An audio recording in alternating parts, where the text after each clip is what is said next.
It was a bright and beautiful morning in Lübeck, Germany. The date was 6th of March, 1981. Everyone seemed to be going about their usual business, and it seemed this lady seemed to be going about her business as well. She walked into a room. She had a bag hanging on her shoulders, and when she entered this room, she said hi to those beside her. She made sure to get a good spot to stand. She reached into her bag, and it seemed like she wanted to bring out something to hand over to the person beside her, but she brought out a weapon. She aimed this weapon and she shot. Not once, not twice, but 7 times. She pointed the weapon, she aimed it, and she shot at the same person 7 times. After she was done, she dropped the weapon and she surrendered herself. Lübeck, Germany is a city known for its historic beauty and serene landscapes. But in 1981, it became the center for one of the most shocking and emotional cases of justice and revenge that the world has ever seen. This is the story of Marianne Bachmeier, a lady who took justice into her own hands.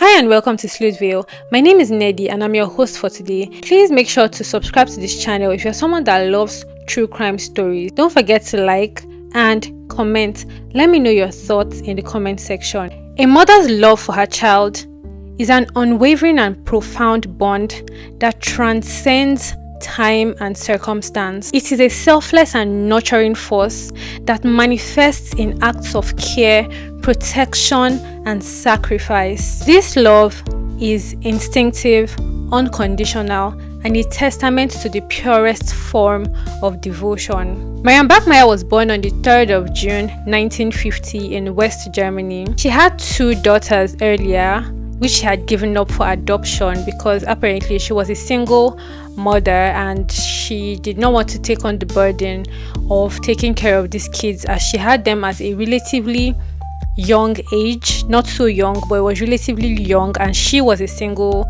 mother, so she felt it was best to hand over these kids to people that would, protect them better. In November 1972, she had her 3rd daughter, which she named Anna.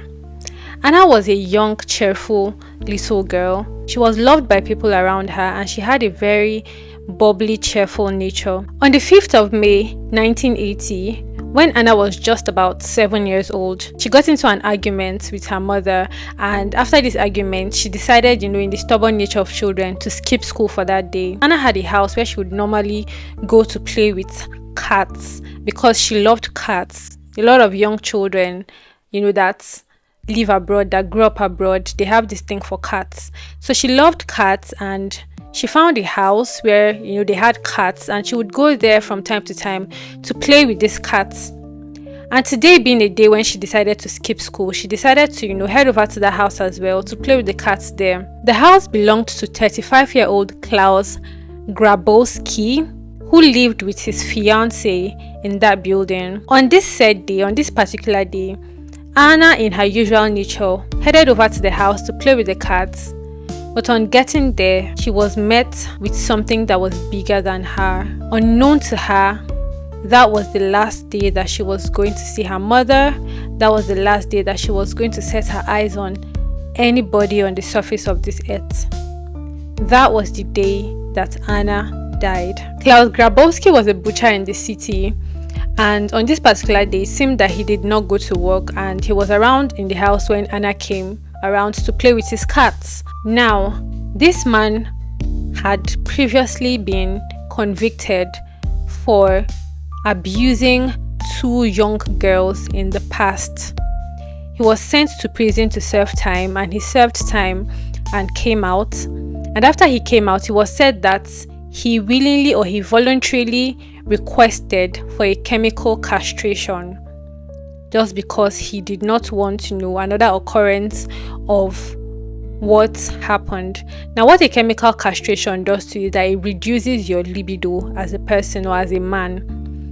And it seemed that he did this because he did not want to be an offender for the third time. However, it was also stated that after a while, he started hormone treatment to reverse the effects of this chemical castration, which he did. Now, on the day Anna came to his house, Klaus abused Anna again in the most ruthless way possible. He abducted her and abused her, and when he was done, he picked a pair of his fiance's tights, rolled it around her neck, and strangled the poor child until she could no longer breathe. And when he was sure that she had breathed her last air, he tied her up, put her into a box, and took her to the canal close to where they lived and left her by the shore of that canal. Now, it is said that after this thing happened, his fiancée turned him into the police.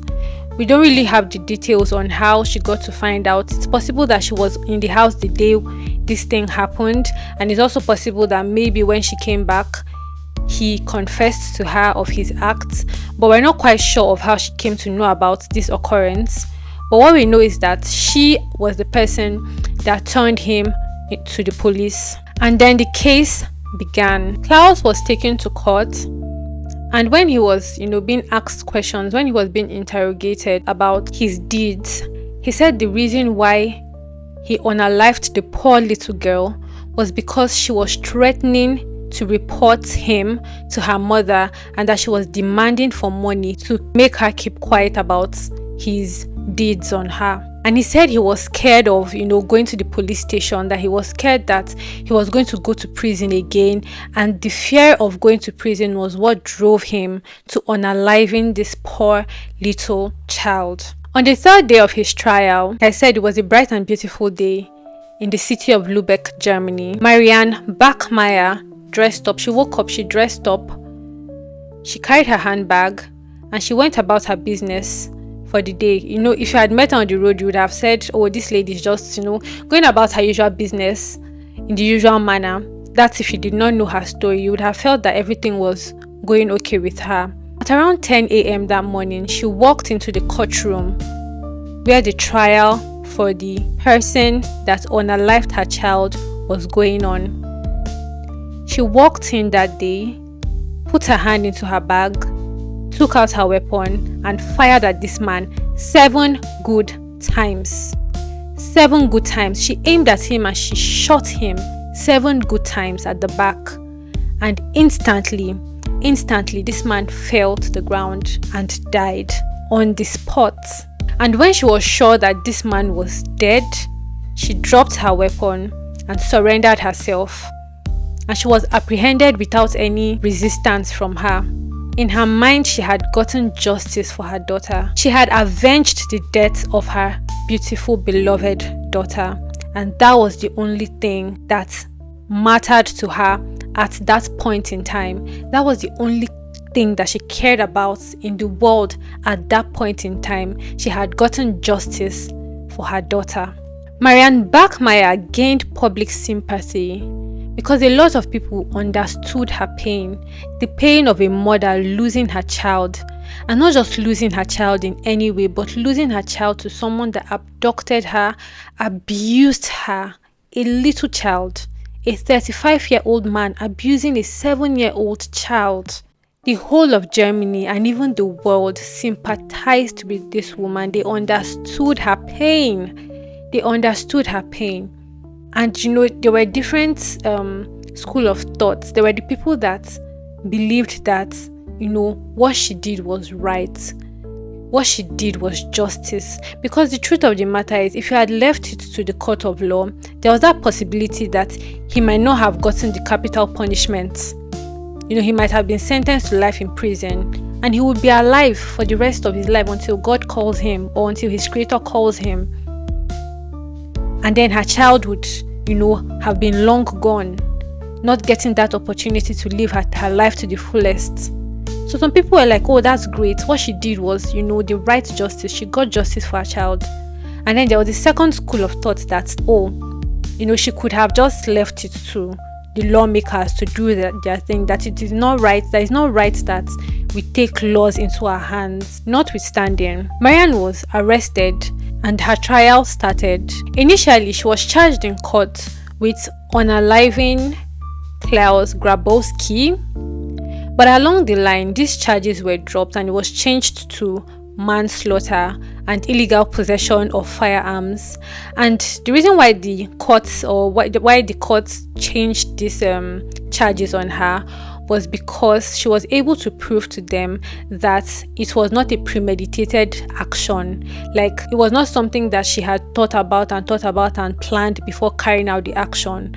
She was able to convince the court that the action that she took was something that she just thought about on the spot, or maybe few moments before she walked into that court. And that was why they changed her charges from unaliving Klaus Grabowski to manslaughter. She was therefore sentenced to 6 years in prison.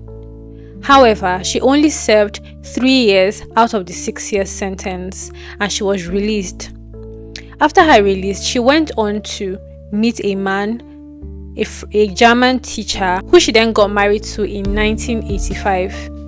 They went ahead to leave Germany and travel all the way to Lagos, Nigeria, and they stayed in a German camp where her husband taught in a German school. In the year 1990, Marianne and her husband got divorced, and in the same year, she was diagnosed with pancreatic cancer. Now, around this point, there were several documentaries and movies that were coming out, journalists coming out to interview her, and in one of the interviews, she claimed that she unalived Grabowski after careful consideration of enforcing the law on him and to prevent him from further spreading lies about her daughter Anna, because apparently she could not bear to hear him spewing lies and saying things that she knew were false about her daughter. And to just stop that from progressing, she decided that there was no need for this man to continue being on the surface of this earth, and she sent him back to his maker. It is worthy to note that Marianne Bachmeier never showed any remorse for her actions and for the deeds that she did on that day. She never showed any remorse for the actions that she took on that day, as she claimed it was an act of vengeance for her daughter. On the 17th of September 1996, Marianne Bachmeier gave up the ghost. She died from pancreatic cancer, and she was buried right beside her daughter Anna in Lübeck, Germany. The story of Marianne Bachmeier is a powerful example of a mother's love for her child and the lengths at which mothers can go to protect their children, the length at which this love can drive a person. In the end, Marianne's story is a tragic testament to a mother's love and the devastating consequences of violence. It's a story that will continue to resonate for generations. What do you think of this story, guys? Do you think that Marianne did the best thing for her daughter? Do you think that her taking justice into her hands was the best decision that she could ever make? Or do you think that she could have just left it to the law enforcers to do their jobs? Let me know your thoughts in the comment section, okay? If you've watched this video until this point, I feel it's only fair, it's only befitting that you give the video a thumbs up. Kindly subscribe to the channel if you enjoyed this video. Don't forget to comment, don't forget to like. Please like this video and please subscribe to the channel if you like true crime stories like this. I like to say stay safe and stay informed. And until my next video, I'll see you guys later. Bye.